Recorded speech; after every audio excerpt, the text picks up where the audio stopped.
Hello, Feuzion. My name is Alex Fuse, host of Fusion News, and we have another big show for you right now. I am on the phone with Fox Sports college basketball and football broadcaster, the legendary Tim Brando. And Tim, you were actually going to be announcing the Villanova game tonight, and Joe Cremo just is now on the Villanova team, and he's actually 10 minutes away from where I was born, and he's making this transfer over to Villanova. So how big is the addition to Joe Cremo to this Villanova team?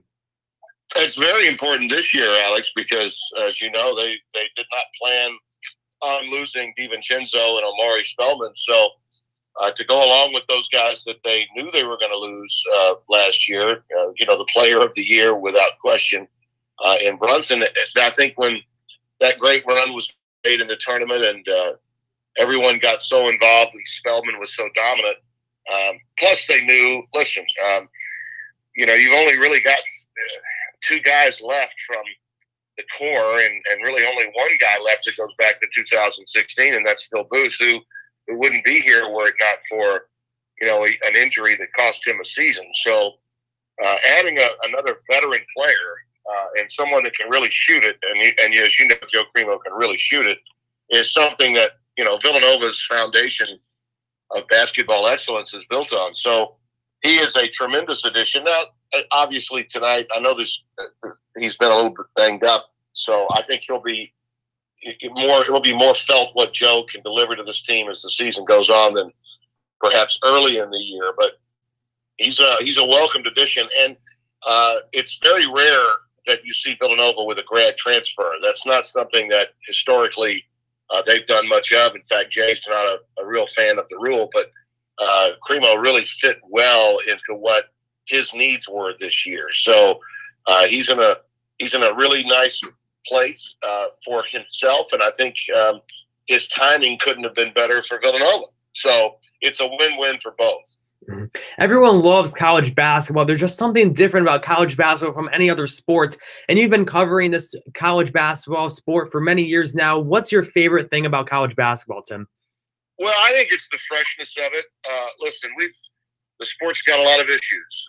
There's no denying that. The FBI investigation has turned a few heads, and without question, there's more lingering residue from that the sport is going to have to deal with. But all in all, I think it's going to actually help, because I'm of the belief that there really is a move now towards ridding the country and college basketball of the one and done. That if a player wants to come out of high school and he's good enough and he can get right into the NBA, he should have an opportunity to do that right out of high school. And Adam Silver, as much as I am not a fan of the NBA, I am a fan of Adam Silver. I think he wants to rid the incubator system that he's got in the NBA of inheriting these one and dones, and too many of them, frankly. It's had a negative impact on the NBA. So I think there's a move to maybe get to 2 years, maybe 3-year commitments, but 2-year commitment for sure. If you're going to come to college, you got to commit for 2 years. I think that's going to happen in the next handful of years. I do. And I think that'll help the game. The NBA is going to develop its developmental league now that they have a title sponsor in Gatorade, and they call it the G League now. I think that should be the developmental league, and put enough money in it so that those kids that don't want to go to college but do want to play basketball can make a living. And I think that's going to be there for them, so that the kids that are coming to college basketball really want to be in college basketball. And that doesn't mean that they don't have a chance to be pros. Many of them do and want to have that. That's what's ahead of us. But just in terms of what I love about the game, it's the freshness of it. It's a quick game. It's over in a couple of hours. And the season itself, while it's long because it stretches over 2 semesters, the campuses, especially in the basketball environments like the one I'm in tonight, Villanova, it's only Division I in basketball. They've got an FCS football program. Some in the Big East have Division III programs, but I think basketball just means more to these universities that are basketball-only institutions at the D1 level. And then even in the power leagues like Michigan and the Big Ten and like Kentucky and the SEC and Duke and Carolina and the ACC, it means so much to their communities. Once you get into conference play, people say, well, it's a basketball, it's a regular season, it really doesn't matter, it's all about the tournament. Well, go to those environments that I'm in. Go to a home court in any one of those power conferences or in the Big East and tell me it doesn't matter, because it does. When they're storming the floor after Marquette beats Villanova and I'm there with Raftery, I know it matters to them. So, and I think after football, when we see the controversy, always controversy around who's in and who's not in college football, you get kind of a negative taste in your mouth. It just has a bad taste. College basketball, we all know there's a path for everyone. If UCF is a story in basketball, they got a chance to be Cinderella. In football, they don't. So that's another part of college basketball I love so much. You bring up the NBA and how you're not really a fan of the NBA. So if you could be commissioner of the NBA for one day, what would you change? Oh, God, so much. I think the ability to procure – I think the ability for any team to procure the kind of talent for these superpower teams is just out of hand. It started with the Miami situation. LeBron created it with Miami, carried it on to, Cleveland for a period. Now we're going to see, what LA is going to do. That's part of it. I think that there needs to be a restoration of balance to the league. There should be restrictions on, they have a cap, but it's not a cap. It's way too floating. When you have no need to understand or care about more than 3 or 4 teams, because we all know who's going to be in the Western and Eastern Conference Finals, then why bother to watch any of the regular season? The other thing I'd do is I would, and this will never happen because the owners are, they want to make money. They have to make money because they've got to pay these exorbitant salaries to the players. But 82 games is way too many games. Regular season is just a joke. I watch what little I watch of the NBA, and I did it for 4 years when I was in the middle of the 1990s between my stints at ESPN and CBS. I worked for Turner for 4 years, and I did the NBA and I did the Atlanta Hawks on a regular basis. And so I know how hard it is for players to play in these back-to-backs after home games, fly all night, arrive in Cleveland at 3 a.m. and get up and go to a shoot-around and then play. So you're going to get a half-hearted effort for a lot of these games that are played.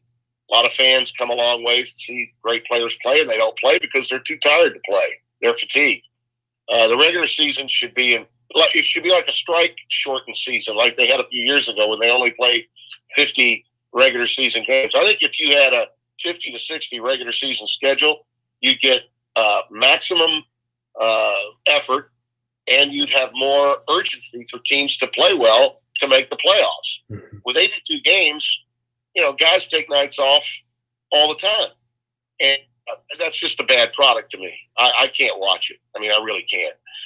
And then the understanding that I know who's going to be there. If I can project to you that whoever LeBron is with, plus the Golden State Warriors, plus Boston and Philly are going to be your last 4 teams, and I think I can tell you that right now and be right on at least 3 out of 4 of my choices, then why bother to watch the regular season?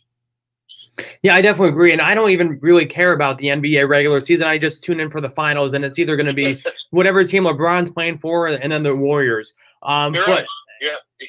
And that gets back to the whole point about what makes college basketball so great is when you look at March Madness, you really don't know about who's going to be in the Final Four. There's so many upsets, and that's what really makes college basketball exciting.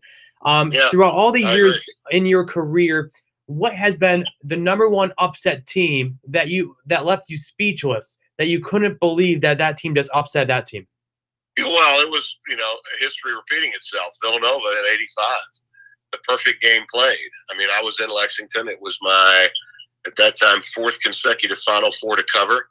I'd been in Philadelphia. I was in New Orleans when Jordan hit the shot. I was in Albuquerque when NC State pulled it off, and that was a miracle in and of itself, too. I mean, that's a very close second. I was in Seattle in '84 when Ewing got his title. And then in '85, when Ewing was trying to get his second in a row, and Villanova with Pinckney and Dwayne McClain, Gary McClain, Jensen did not miss a shot in that game. And, I've seen all those guys. A few years ago, I opened the season with Villanova, and they were playing Rollie Massimino's Division III team from down in South Florida, and all of his old players came to visit him. You know, that was like a big party, a great reunion. And, you know, Jay Wright's done such a great job of embracing the history of Villanova. Jay was a graduate assistant for Rollie in '87, so a couple of years after they won that title. And that's how he got his career started. And I was working at ESPN at that time, doing a ton of games with Raftery and Vitale then. And lo and behold, here we are a generation later. And Jay's, you know, at the pinnacle of college basketball with 2 national titles. And here I am with makeup and hair color and full out here calling games. So I pitch myself that I'm able to do that at this stage of my life because I really do enjoy it.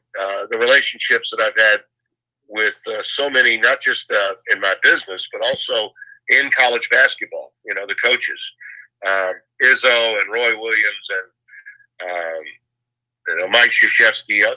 These are all guys that I knew at the very beginning. You know, I knew Mike when he worked for Knight. I knew Roy when he worked for Dean. I knew Tom when he worked for Judd Heathcote.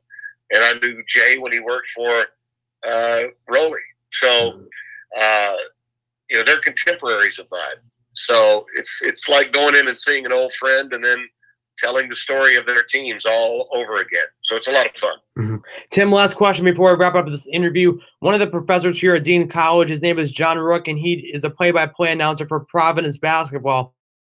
And he says hello, by the way. And every time he walks into Madison Square Garden, he can feel the hairs on the back of his neck stand up. What's it like going to these arenas around the country every single night doing play-by-play announcing for college basketball? Oh, listen, I pinch myself. That's one of the things, you know, when you're early in your career, it's easy to take it for granted because it's what you do. You know, it's like, well, I was born to do this. This was my plan. This was what I always wanted. So I'm just executing what my game plan was. You know, that's how you feel when you're young. When you get older and you've gone through a few career hiccups, as I have, and you've worked at now 3 different networks, not one. I think you really do take some time. I know I do. Right before the start of the game. Usually it's after the lineups and maybe in the commercial break before we come on the air that I kind of look around the arena and the place is rocking. And, you know, I just look up above and thank God for the opportunity to continue to do it because it is, you know, it's not something that everyone gets to do. It's a privilege. And we have to remember that sometimes, that what we get to do as broadcasters is a privilege, and not everyone. You can want to do it.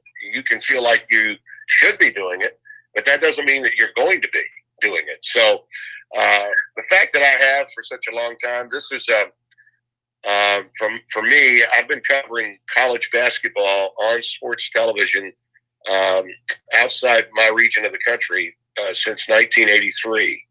So that's a long time. You know, that's 35 years, and I started at ESPN in '85. So from a national standpoint, this is 33 years of covering college basketball. So I certainly do now cherish it, covet it to some extent, and just hope to continue to be able to do it for as long as I possibly can. Mm-hmm. Well, I couldn't have said it any better than you. It gives me chills thinking about this as a career I'm getting into, Tim. And I want to say thank you so much for taking the time to come on my show again. And it's always a pleasure talking with you. Huge. I'm always happy to be with you, my man. And let's stay on the path and keep your dreams alive. I know they'll come true because I understand how passionate you really are. Thank you, Tim. Greatly appreciate it. Good luck tonight. And I hope to talk to you very soon. You bet. Take care. All right, Feuzion, you just heard it from the legend himself, Tim Brando. He will be calling tonight Villanova game in Philadelphia. So you can't get any better than Tim Brando, but yes, you can, because coming up next right here on Feuzion News, I am interviewing Ian Steele from ABC 6 here in Providence. And we will be talking about his career path. He also was actually taught by John Rook, the voice of the Providence basketball and the voice of the New England Patriots. Once again, thank you, Feuzion Nation, for listening to the show, and I will be seeing you in just a few moments.